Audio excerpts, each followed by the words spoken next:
Kengan Omega doing a murder mystery quite well. I didn't really expect this in the series whatsoever. However, the plotline is as follows.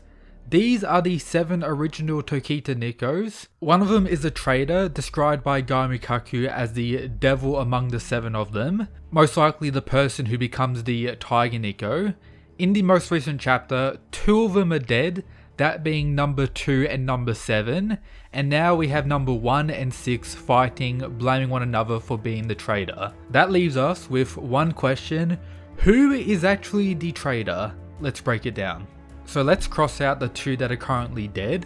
Let's also cross out Oma's master number 4, as it's very unlikely that he's the traitor unless the whole story the Tiger Niko told to Kiryu was the truth all along. This panel as a reminder talking about how Oma's master killed all the other Nikos rather than himself. I don't think this is the case, so cross out number 4.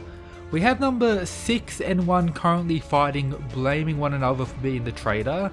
Of course, it could be one of them. However, I get the sense it isn't, but if I had to pick between these 2, I would pick number 6, as when it comes to appearance, none of them look like the current Tiger Niko. However, due to his hair covering his face, you can't really tell, so if it was to look like one of them, I'm gonna say 6 currently. Then we have 5 and 3, who we have no idea where they are. It could be one of these 2, and it would make sense if it was actually number 5, as when it comes to the ranking prior to them entering the forest, it had Oma's master and him as the potential top.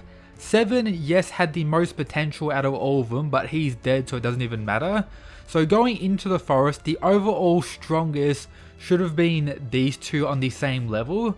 So if he was to be the traitor, he does have the ability to kill the others, for example being able to kill 2 who's around the bottom, and kill 7 who without his potential unlocked is around the middle. With that also making sense considering the dynamic both of them have, as we've seen those 2 at the top sparring, fighting with one another, with Gaimikaku acknowledging that these 2 pulled ahead of the pack. Considering what the Tiger Niko says in the various flashbacks about the other Niko, it would kind of make sense as the 2 rivals and then one of them becoming the Tiger Niko. Let me know of course down below who you think it is.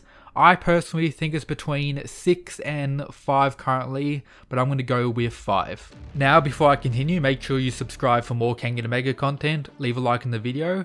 Now onto something that's also pretty interesting. Before number 2 died, he said this: "Man, you're being dramatic. Aren't we all learning the same move?" Throughout this chapter, we see Gaimikaku, who makes it very clear that they're not meant to communicate with one another about the technique they learn, meaning it's highly possible they were learning different secret techniques, as it wouldn't really make too much sense to forbid one another to talk about their secret technique if it is just the same technique. So Demon's Bane, the technique Oma's master learned from Gaimikaku here, that he later, taught to Oma, isn't the final technique, and once again explains why the Tiger Niko most likely isn't aware of the Demon's Bane, as Faye also wasn't aware of it as he didn't use it, as we know. So most likely the case when it comes to characters currently alive, only Gaimikaku and Oma know the Demon's Bane, as all the other Nikos learnt a different final technique. Of course, this may not be the case, as Oma's master, being potentially the strongest Niko, may have just been faster at learning the secret technique, and due to all the chaos occurring, the others before dying weren't able to actually learn it, and the fact that they're actually dead, so we don't really know. What could have happened is Oma's master learned the technique first, and then all the stuff that's going on currently regarding all the Nikos dying resulted in the Tiger Niko not getting the chance to learn it himself. Just a pretty interesting thing to talk about. Something else regarding the worm and the inside as a whole.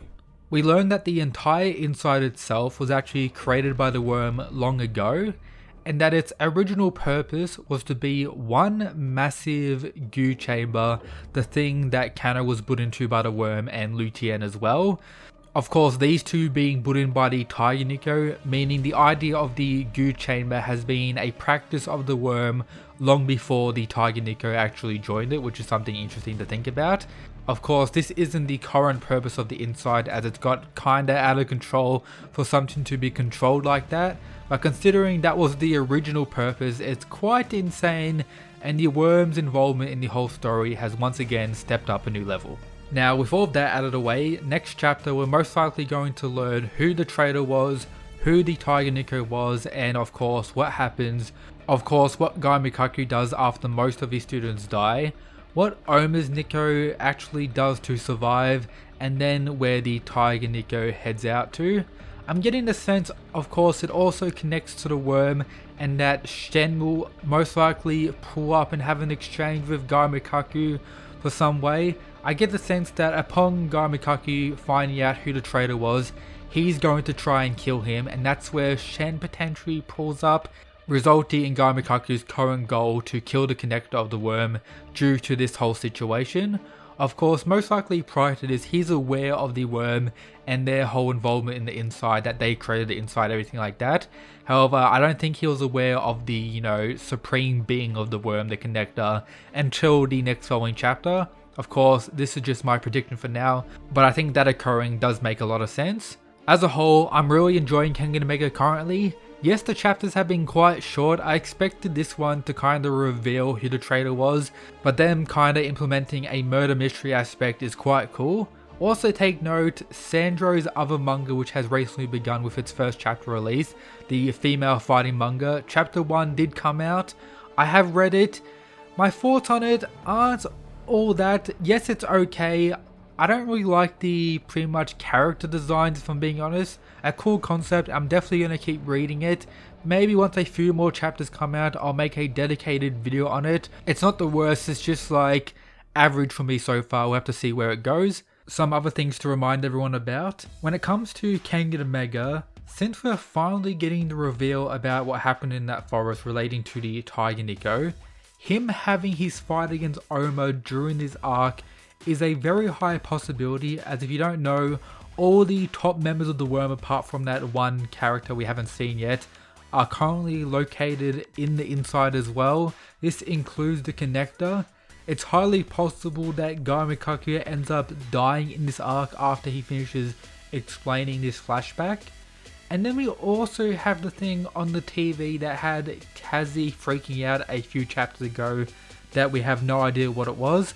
I don't know if many of you remember this, but that's something that's definitely going to come back in the future. And then we also have Garuki, where we don't know where he currently is, but he could be a plot point as well, as that's the whole reason they're in the inside.